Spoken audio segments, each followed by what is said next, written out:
नमस्कार मित्रों, फिर एक पौराणिक कथा के साथ आपके सम्मुख उपस्थित हूँ। अभी कुछ ही दिन पहले मैंने आपको एक कहानी सुनाई थी जिसमें रामचंद्र जी ये कहते हैं कि हनुमान का कर्ज हम नहीं उतार सकते। जी हाँ, ये आपको भी पता है कि रामचंद्र विष्णु जी के एक अवतार में से हैं। तो ये कहानी भी राम और हनुमान के प्रेम से ही संबंधित है। यहाँ पे विष्णु अवतार रूप में है। एक बार की बात है कि नारद मुनि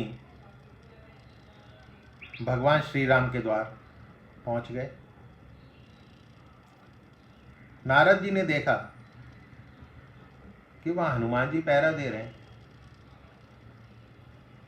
हनुमान जी ने कहा, नारद मुनि कहाँ जा रहे हैं आप? नारद जी बोले, मैं प्रभु से मिलने आया हूं। तो नारद जी बोलते हैं, हनुमान जी से पूछते हैं, इस समय क्या कर रहे होंगे प्रभु? भाई पता नहीं, कुछ बही खाते का काम कर रहे हैं। प्रभु बही खाते में कुछ लिखते हैं। अच्छा, क्या लिखा पढ़ी कर रहे हैं भाई? हनुमान जी बोलते हैं, मुझे पता नहीं, मुनिवर आप खुद ही देखा ना, मैं तो बानर आदमी ठहरा।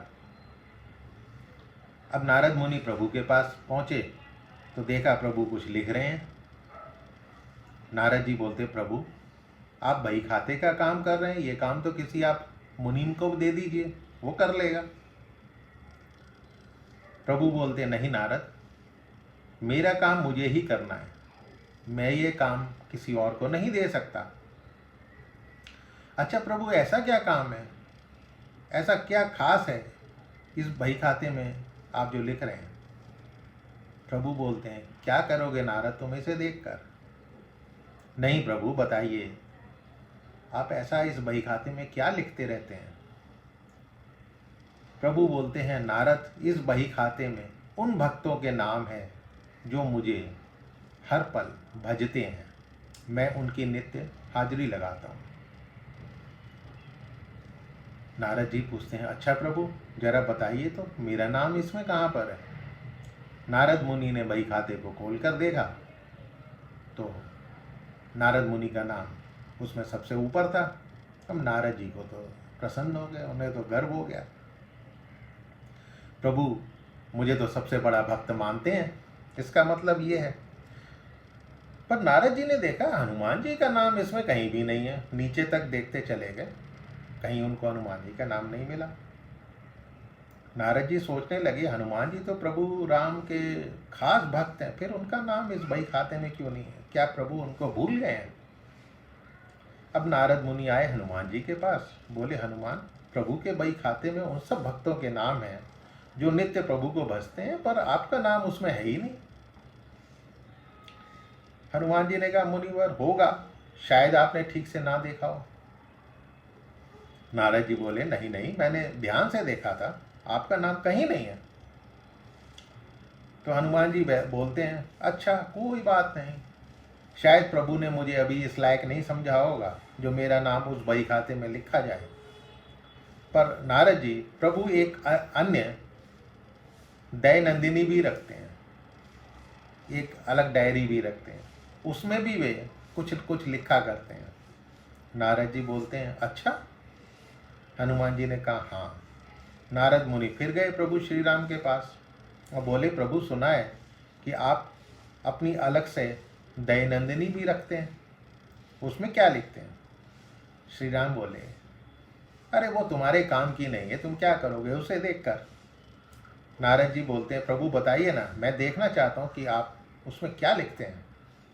प्रभु मुस्कुराए, बोले, मुनिवर मैं उसमें उन भक्तों के नाम लिखता हूँ जिनको मैं नित्य भजता हूँ।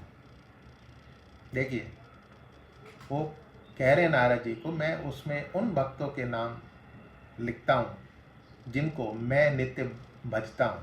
नारद जी ने डायरी खोलकर देखा तो उसमें सबसे ऊपर हनुमान जी का नाम था। ये देखकर नारद जी का अभिमान टूट गया। इसका कहने का मतलब ये है कि जो भगवान को सिर्फ जीवा से या मुंह से भजते हैं, प्रभु उनको अपना भक्त मानते हैं। और जिन्होंने प्रभु को अपने हृदय में समाया हुआ है, हृदय से भजते हैं, उनके वो स्वयं ही भक्त हैं।